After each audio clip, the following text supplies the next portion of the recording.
TikTok Lite business account, what you actually get. So, hey guys, here the naming trap. TikTok Lite is not equals to TikTok business. So many creators and business confuse TikTok Lite with a business tier product.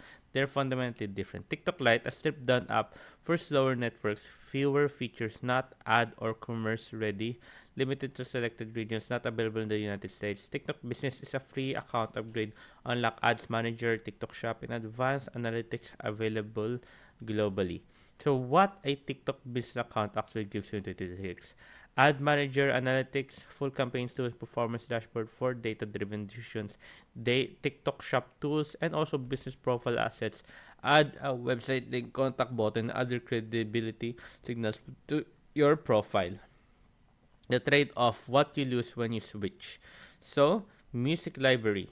Restricted to commerce, music library only, no access to full trending sounds, and creator monetization, and also analytic history. So here, there some historical data may not carry over to follower and video remains. So is it still worth it switching in 2026? TikTok confirms account type is not confirmed, reach penalty, content quality, and watch time still drive distribution. Switch if your goal is to is ads, TikTok Shop sales, or measurable performance for business pipeline.